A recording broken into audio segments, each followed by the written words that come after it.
రహదారి మా రహదారి మా రహదారి మా రహదారి మా రహదారి మా రహదారి కబ్జాకు గురైన మా రహదారి కబ్జాకు గురైన మా రహదారి మా కబ్జాకు గురైన మా రహదారి కబ్జాకు గురైన మా మున్సిపల్ అధికారులు మున్సిపల్ అధికారులు మున్సిపల్ అధికారులు టౌన్ ప్లానింగ్ అధికారులు టౌన్ ప్లానింగ్ అధికారులు టౌన్ ప్లానింగ్ అధికారులు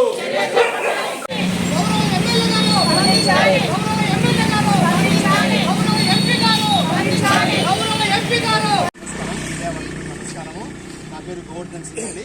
నేను వార్డ్ నెంబర్ 47లో 50 years నుంచి ఉంటున్నాను. 56 వార్డు 47 మా కౌన్సిలర్ గోవింద్ గారు. మేము రైల్వే ట్రాక్ నుండి ఉన్న వేరే రోడ్డును ఉపయోగించడానికి వీలైతే మాకు అడిషనల్గా ఇక్కడికి దారి ఉందండి, ఇక్కడికి దారి అది మీకు డాక్యుమెంట్ ఇచ్చామని 3 సార్లు. వాళ్ళు ఏమంటున్నారంటే ఆన్ ద సైడ్ రోడ్ కట్టుకున్నారు, వేరే CC road in front of దారిని అంటున్నారు. ఇది కబ్జాకు గురైనటువంటి 20 feet రోడ్డు. ఇది మున్సిపాలిటీ పక్కన 20 feet రెండు దిక్కులా ఆక్రమించుకున్నారు. 8 రోజులు మేము ఎన్ని ప్రయత్నం చేసి కానీ మాకు ఎలాంటి స్పందన లేదు. మేము ప్రజావానికి 3 సార్లు కలెక్టర్ గారికి, కమిషనర్ గారికి, తర్వాత పై అధికారులకు కూడా గౌరవ ఎమ్మెల్యే గారికి, ఎంపీ గారికి కూడా ఒకసారి వినతిపత్రం సమర్పించాము. ఎలాంటి స్పందన లేదు. మాకు ఈరోజు ఒకవేళ రైల్వే వాళ్ళు సెకండ్ ట్రాక్ చేస్తున్నారు, అది వాళ్ళు గోడ కట్టుతారంటున్నారు. గోడ కట్టుకుని మేము అందులో ఇరుక్కుపోతాం. మాకు ఎలాంటి బయటికి వెళ్ళడానికి ఎలాంటి సోర్స్ లేదు సార్. నిజంగా ప్రజావానికి 3 సార్లు వెళ్ళాం సార్. 3 సార్లు ప్రజావానికి వెళ్ళాలి. ఇక్కడ ఉంది మా దగ్గర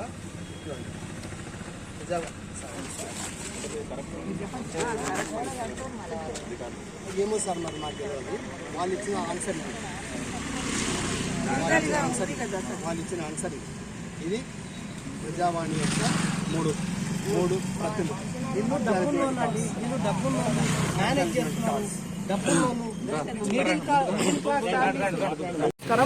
ఈ 47 వార్డు ఏదైతే ఉందో మేము దాదాపు ఇక్కడ అందరు పెద్దవాళ్ళు మీకు చెప్పడం జరిగింది. 50 ఏళ్ళ నుంచి వాళ్ళు ఈ యొక్క బాధను అనుభవిస్తున్నారు. ఇక్కడ రోడ్డు లేక ఎలాంటి రోడ్డు వసతి లేదు. ఎవరైనా అంబులెన్స్ ఎవరన్నా ఒక ప్రెగ్నెన్సీ కింద పడిందంటే తీసుకుపోవడానికి తక్షణమే ఎవరు కూడా ముందరికి రారు. చాలా దయనీయమైనటువంటి స్థితిలో ఉన్నారు. ఎవ్వరు దాదాపు 50 కుటుంబాలు ఉన్నాయి. దాదాపు 500 మంది వరకు అక్కడ ఓటు బ్యాంక్ ఉంది. మాకు గౌరవ ఎమ్మెల్యే గారికి ఇంతకుముందు చెప్పినాం, మళ్ళీ ఇప్పుడున్న గౌరవ ఎమ్మెల్యే గారి దృష్టికి తీసుకొచ్చినాం. ఆయన ఇమీడియట్గా ఎండాస్ చేసి దాన్ని వెంటనే కూలగొట్టాలని కూడా వాళ్ళు ఎండాస్ చేసి పంపడం జరిగింది. అక్కడ వీళ్ళు మేనేజ్ చేస్తూ వీళ్ళు డబ్బు ఉన్నోళ్ళు, కొంచెం హోదా ఉన్నోళ్ళు కాబట్టి వీళ్ళు మార్వాడీస్ కాబట్టి ఈ తెలంగాణలో ఉన్నటువంటి మాలాంటి మిడిల్ క్లాస్ పీపుల్ మొత్తం తొక్కేయడం జరుగుతుంది. వీళ్ళు బాగా ఆక్యుపై చేసుకున్నారు కాబట్టి మా న్యాయమైన డిమాండ్ మాకు రోడ్ ఇవ్వడం అంతే. ఆయనకు చాలా ఉంది కబ్జా కాబట్టి మాకు ఒక 30 feet రోడ్ ఇచ్చినట్టయితే మాకు ఎలాంటి సమస్య లేదని ఈ పత్రికా ప్రముఖంగా మీడియా సందర్భంగా మీకు విజ్ఞప్తి చేసుకుంటాం. రోడ్డు లేదండి, ఆటో రానికే రోడ్డు లేదు, మనిషి నడవనికే లేదు, ఆటో ఎట్లకెళ్ళి వస్తుంది. ముసలోళ్ళు పెద్ద మనుషులు పోవాలంటే చాలా ఇబ్బందిగా ఉంది. మాకు రోడ్డు ఇవ్వాలండి దయచేసి. మమ్మల్ని మాకు ఇంతమందికి ఇన్ని కుటుంబాలకు దారి చూపించిన వాళ్ళు అవుతారండి. మేము దాని గురించే మేము చేసుకుంటాము.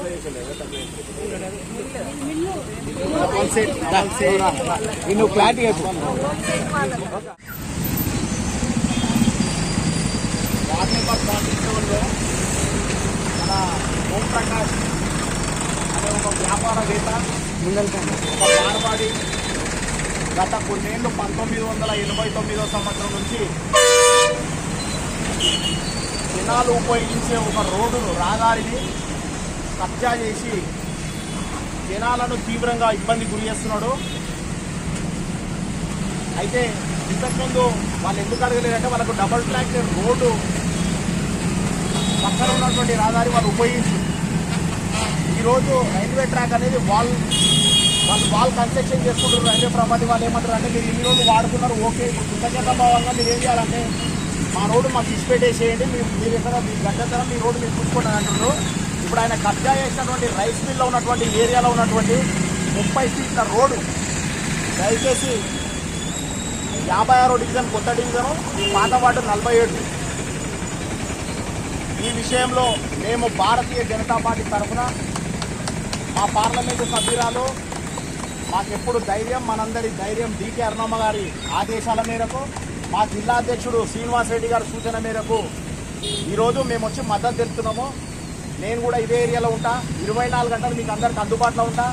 మీరు ఎప్పుడు ఏ సమస్య ఉన్నా పిలిస్తే స్పందిస్తా. ఇన్న అందరు పిల్లలు కూడా నాకు అందరికి సుపరిచితులే. నేను కూడా కీస్ ప్రైమరీ స్కూల్ చదివినా, మా సార్ గోవర్ధన్ సార్ మా మేడం. కాబట్టి ఏ విషయంలో ఉన్నా, ఏ ఇబ్బంది ఉన్నా నేను మీకు ముందు వచ్చి ఒక సోదరులాగా పనిచేస్తా. ఖచ్చితంగా రోడ్డు ఇచ్చే బాధ్యత నేను తీసుకుంటామని చెప్పి